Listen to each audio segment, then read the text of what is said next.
কেউ সবে জীবনের প্রথম বড় পরীক্ষা দিয়েছে, কেউ স্কুলের গণ্ডি পেরিয়ে কলেজ জীবনে পা রাখার অপেক্ষায়। মনে দানা বাঁধছে অনেক স্বপ্ন, সেই সঙ্গে রয়েছে বেশ কিছু প্রশ্ন। কোন ক্যারিয়ার উপযুক্ত, কোন পথে গেলে মিলবে সাফল্য? উত্তর সন্ধানে পড়ুয়াদের সাহায্য করতে শুক্রবার থেকে নেতাজি ইনডোর স্টেডিয়ামে আনন্দবাজার পত্রিকার প্রস্তুতির উদ্যোগে শুরু হলো এডুকোয়েস্ট। ষষ্ঠ বছরে পা দেওয়া এই শিক্ষা মেলার উদ্বোধন করলেন শিক্ষামন্ত্রী ব্রাত্য বসু। আমি গতবারও এই মেলা উদ্বোধন করতে এসেছিলাম। এটা আমার কাছে খুব একটা অভিনব মেলা, এবং আমাদের সরকারি যে পরিকাঠামো বাড়ানোর পাশাপাশি এই ধরনের উদ্যোগ, সেটাকে আমরা যদি যুগপৎভাবে এটাকে বনাম না করে এবং যদি করতে পারি, তাহলে আমার মনে হয় যে সামনের দিনে যে ইতিমধ্যেই আমাদের, আপনারা জানেন, শিক্ষা মানচিত্রে গোটা দেশে আমাদের রাজ্য একটা অভূতপূর্ব উন্নতি করেছে।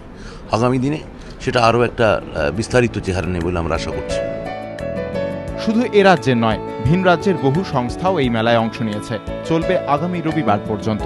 প্রতিদিন সকাল 11টা থেকে রাত 8টা পর্যন্ত এডুকোয়েস্টে অংশ নিতে পারবেন পড়ুয়ারা। বিভিন্ন সংস্থার স্টল থেকে তথ্য সংগ্রহের পাশাপাশি থাকছে একাধিক সেমিনারের আয়োজন, যেখানে অংশ নেবেন বিভিন্ন ক্ষেত্রের বহু বিশিষ্ট ব্যক্তিত্ব। সঞ্চয়ন মিত্র, এবিপি আনন্দ, কলকাতা।